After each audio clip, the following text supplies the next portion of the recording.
کہ آپ نے جو غفلت کی چادر تان لی ہے، آپ جو سستی اور کاہلی کی ایک لمبی چادر تان کے سو گئے ہیں، آپ نے جو صرف ہیرو راجا کی کہانیاں سن کر اپنے لیے جنت منتقل کرا لی ہے، آپ نے جو کسی اور کہانیوں پر گزارا کر کے اپنے آپ کو مطمئن کر لیا ہے، آپ نے بیداری لانے کے لیے، سنیت کو جگانے کے لیے، سنی قوم کو منظم کرنے کے لیے، سنیت کو ایک عالم کے نیچے لانے کے لیے اور اس کفر خلافت کی ہمیشہ کے لیے راہ روکنے کی غرض سے میں یہ کفریہ کے خلاف نقل کر رہا ہوں کہ شاید اس صورت میں تم بیدار ہو جاؤ اور تم ہمارے موقف کو سمجھنے میں کامیاب ہو سکو۔ توجہ کیجیے، ظلم کی انتہا ہو گئی، قیامت ٹوٹ گئی، اندھیرا چھا گیا،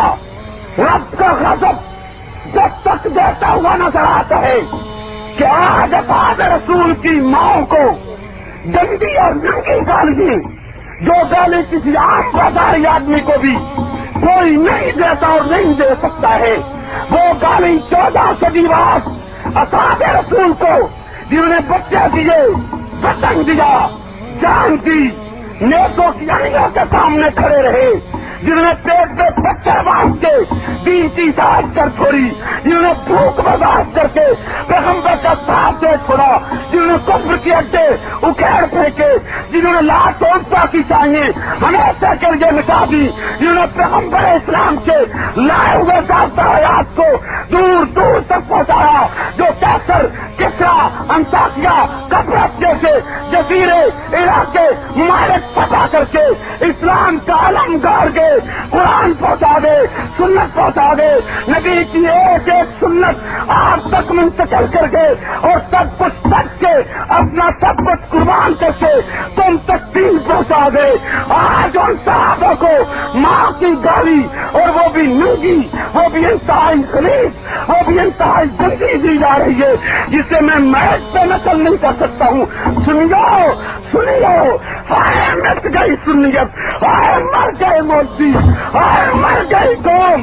ہائے مر گئے مسلمان۔ اس حد تک ظلم بھی ہونا تھا ہماری زندگیوں میں، بغاوت بنو امیہ کے نام سے لاہور سے کتاب غلام حسین نقوی کافر ملعون رافضی کی چھپی ہے، اس کے صفحہ 331 پر فاتح مصر عمر ابن عاص صحابی رسول رضی اللہ عنہ کو ماں کی گالی دیتے ہوئے یہ دجال بن دجال لکھتے کہ عمر بن عاص کی ماں نابغہ اتنی بدماش عورت تھی کہ ڈاکوں کے لیے اس کی ٹانگیں ہر وقت اٹھی رہتی۔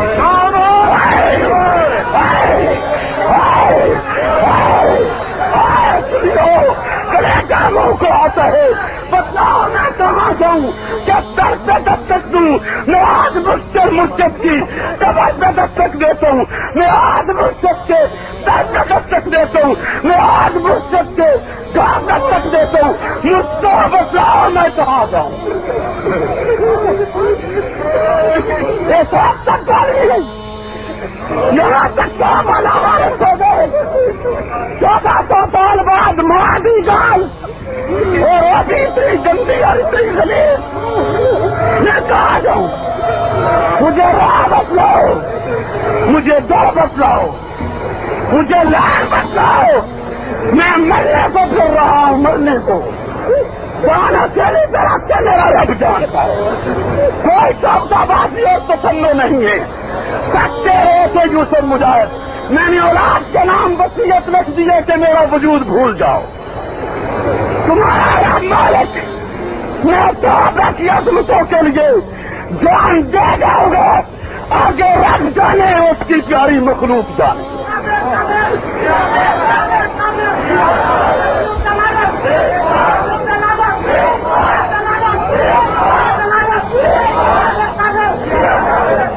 سپاہی صحابہ کے ہر کارکن کی یہ ڈپٹی ہے،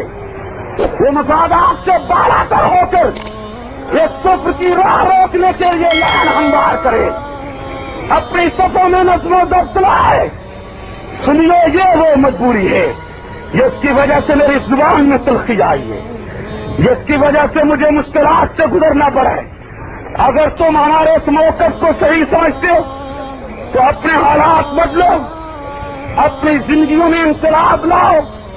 اپنی زندگیوں میں تبدیلی لاؤ، ورنہ قیامت کے دن تم رسول کو منہ نہیں دکھا سکو گے کہ اس کی پیاری جماعت نے جس نے سب کچھ قربان کیا آج ان کی ماں محفوظ نہیں۔ لاہور سے چھپا اس سے بے ایمان مصنف لکھتا ہے کہ معاویہ بن ابی سفیان کی بیٹی اور اسی طرح تمام صحابہ کی بیٹیاں ایک نیا عاشق تلاش کیا کرتی تھی۔ نہ بیٹیاں محفوظ صحابہ کی،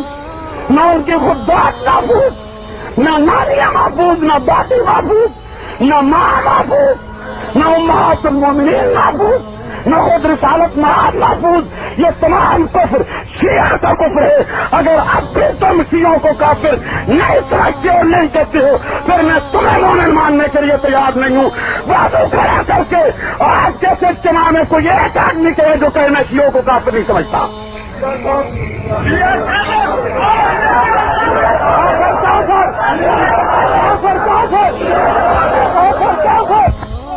کہتے آئے ہو